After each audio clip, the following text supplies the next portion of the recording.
আজানের সময় কোন কোন কাজ করা নিষেধ? আজানের সময় কি কি কাজ করা নিষেধ?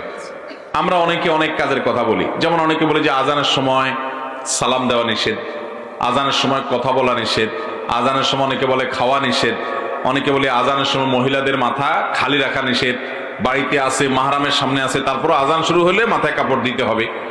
মূলত আজানের সময় এরকম নিষেধ বলতে কোনো নির্দিষ্ট কাজের কথা কোথাও বলা হয় নাই। আজানের সময় একজন ইমানদারের কাজ হবে আজানের জবাব দেওয়া, মুখে মুয়াজ্জিন যা যা বলবে মুয়াজ্জিনের সাথে সাথে তা বলা, সাথে সাথে মানে একটু পর পর আল্লাহু আকবার বললে পরে আল্লাহু আকবার বলা, আশহাদু আল্লা ইলাহা ইল্লাল্লাহ বললে আশহাদু আল্লা ইলাহা ইল্লাল্লাহ বলা, এইভাবে হাইয়া আলাস সালাহ হাইয়া আল ফালাহ শামসুল্লাহ ওয়া লা কুওয়াতা ইল্লা বিল্লাহ বলা, বাকিগুলো যা আছে তা বলা। এটা হলো মুস্তাহাব। যদি আজানের সময় কথা বলতে গেলে জবাব দিতে অসুবিধা হয় তাহলে কথা না বলে জবাব দেওয়াটা উত্তম, বাস এটুকু। এছাড়া আজানের সময় যে আপনার এটা করা যাবে না ওইটা করা যাবে না এমন কোনো কথা নাই। যেগুলো অন্য সময় নিষেধ সেগুলো আজানের সময়ও নিষেধ। মহিলারা অনেকে আছে আজানের সময় মাথা কাপড় দেন, মনে করেন এটা জরুরি। এটা জরুরি না। আপনি যদি মাহরামের সামনে থাকেন, আপনার বাসায় আপনার আব্বা আছেন, আপনার স্বামী আছেন, ভাই আছেন, তাদের সামনে মাথা কাপড় দেওয়া জরুরি না। অতএব মাথা কাপড় না থাকলে গুনাহ হবে না, আজানের সময়ও না থাকলে গুনাহ হবে না। আর যদি আপনি বাহিরে গায়রে মাহরামের সামনে থাকেন তাহলে আজান হোক বা না হোক মাথায় আপনি কাপড় দিবেন, আপনি পর্দা করবেন, সেটার সাথে আজানের সম্পর্ক নেই। সেজন্য আজানের সময় মহিলাদের জন্য এই মাথা কাপড় দেওয়ার কথা যেটা আমরা বলি, এটা কোনো কোরআন হাদিস থেকে নির্দেশিত কোনো কথা নয়। মূলত আজান শুনলে জবাব দিতে হবে, নারী হোক পুরুষ সবার, এবং আজানের পরে জামাতের সাথে নামাজ পুরুষরা আর মহিলারা ওয়াক্ত মতো বাসায় আদায় করবেন, এটা হলো নির্দেশিত।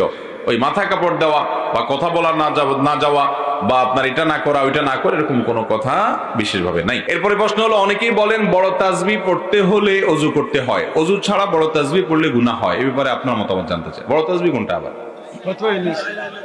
ও লা ইলাহা ইল্লা আনতা সুবহানাকা ইন্নী কুনতু মিনাজ জালিমিন। এটা দোয়া ইউনূস। আল্লাহ তাআলা এই দোয়া সম্পর্কে বলেছেন ওয়া কাযালিকা নুনজিল মুমিনিন। ইউনূস আলাইহিস সালাম এই দোয়া পড়ে যেরকম মুক্তি পেয়েছেন, ঈমানদারদেরকে এই দোয়া পড়ার মাধ্যমে মুক্তি দান করব। এজন্য কারো যদি বিপদ আপদ থাকে, মুসিবত থাকে, সেজন্য বেশি বেশি করে দোয়া ইউনূস পড়ে।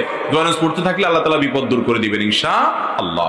ঠিক একই ভাবে নবী করিম সাল্লাল্লাহু আলাইহি ওয়াসাল্লাম বলেছেন, তোমরা আমার ভাই ইউনূস ইবনে মাত্তার এই দোয়াটা পড়ো, তাহলে বিপদ আপদ দূর হবে। আমি প্রায় সময় বলি, কারোর যদি এরকম কোনো বিপদ হয় যে দেয়ালে পিঠ থেকে গেছে, কোনো উপায় দেখেন না, তাহলে কয়েকটা আমল করবেন। নাম্বার 1 দুরুদ পড়বেন বেশি বেশি, নাম্বার 2 ইস্তেগফার করবেন, নাম্বার 3 এই দোয়া ইউনূস পড়বেন। এটা বেশি বেশি পড়া উচিত।